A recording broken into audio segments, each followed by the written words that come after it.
गांव की उस ठिठुरती सर्द रात में, जहां पड़ोस के घरों से बच्चों के हंसने की आवाजें आ रही थीं, वहीं रामलाल के घर में मौत जैसा सन्नाटा पसरा था।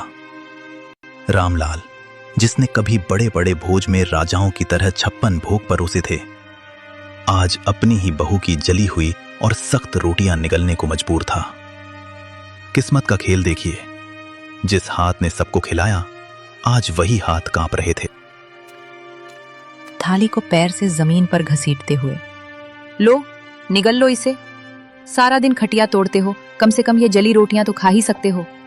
और सुन लो बुढ़े, कल सुबह सूरज निकलने से पहले आंगन चकाचक साफ मिलना चाहिए। मुफ्त की रोटियां तोड़ना बंद करो। तुम्हारी इस खांसी और मनहूसियत ने घर का सुकून छीन लिया है। बेटी, गला सूख रहा है। अगर थोड़ा सा गुड़ का टुकड़ा मिल जाता तो ये सूखी रोटी अंदर उतर जाती। गुड़ चाहिए इन्हें? अरे अपनी औकात देखिए। जब से मां गई है, तुम हमारे सिर पर बोझ बन गए हो। सच तो यह है कि तुम्हें भी मां के साथ ही चले जाना चाहिए था। अब यहां हमारे टुकड़ों पर पल रहे हो, और नखरे ऐसे जैसे अभी भी किसी रियासत के रसोइये हो। बेटा, जिस दिन तू पैदा हुआ था, उस दिन मैंने पूरे गांव को घी के लड्डू खिलाए थे। तुझे अपनी हथेलियों पर छांव देकर बड़ा किया। क्या यही दिन देखने के लिए मैंने तुझे काबिल बनाया था? तभी 7 साल का पोता गोलू दौड़ता हुआ आता है और रामलाल के गले लग जाता है। उसकी आंखों में गुस्सा और दुख दोनों हैं। पापा, आप दादाजी को ऐसे क्यों बोल रहे हो? जब मुझे डर लगता है तो यही दादाजी मुझे अपनी गोदी में सुलाते हैं। माँ, आपने इन्हें जली हुई रोटी क्यों दी?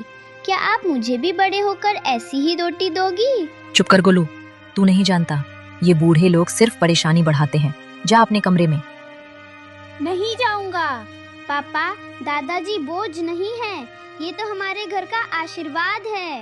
आप कहते हो ना कि ये आपके टुकड़ों पर पल रहे हैं, पर दादाजी ने तो मुझे बताया था कि ये घर और ये खेत उन्होंने अपनी मेहनत से बनाए हैं। फिर ये आपके टुकड़े कैसे हुए? गोलू, तू छोटा है, बड़ों के बीच मत बोल। रामलाल का दर्द तो फिर भी खुले आसमान के नीचे था, जिसे हवाएं सहला देती थीं। पर नेकी राम की सिसकियां उन 4 दीवारों के पीछे दम तोड़ रही थीं, जिन्हें उसने खुद अपने पसीने से सींचा था।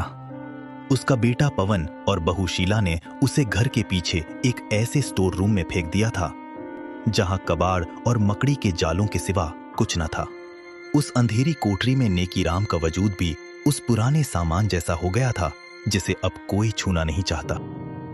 शीला, उफ, कितनी सड़ांध और बदबू आती है इस काल कोठरी से। पवन, कल इस बूढ़े के बर्तन एकदम अलग कर देना। मेरे बच्चों को सख्त हिदायत है कि इनके हाथ का छुआ पानी भी न पिएं, कहीं कोई बीमारी न लग जाए। और हाँ, आज इन्हें रात का खाना मत देना, सजा मिलनी चाहिए इन्हें। आज गलती से इन्होंने दीवान खाने के सोफे पर हाथ रख दिया था, सारा सोफा गंदा कर दिया। बेरहमी से कमरे के अंदर झांकते हुए, बिल्कुल सही कह रही हो शीला। पिताजी, आपकी वो पुरानी डायरी और वो टूटा हुआ चश्मा मैंने आज सुबह ही कूड़े के ढेर में फेंक दिया है। अब आपको पढ़ने लिखने की क्या जरूरत? आप बस इस अंधेरे कोने में पड़े रहिए और अपनी मौत का इंतजार कीजिए। हमारी जिंदगी में दखल देना बंद कर दो। बेटा पवन, अपनी जवानी की एक एक पाई जोड़कर मैंने ये आलीशान घर बनाया था, ताकि तू और तेरे बच्चे सुकून से रह सकें। आज उसी घर का एक कोना मुझे नसीब नहीं। आज मुझे ही तू कूड़ा कह रहा है। जिस चश्मे से मैं तुझे पढ़ते हुए देखता था, उसे ही फेंक दिया। तभी नेकीराम की 6 साल की पोती पिंकी चुपके से कमरे में दाखिल होती है। उसके हाथ में एक छोटी सी पानी की बोतल और अपनी टिफिन से बची हुई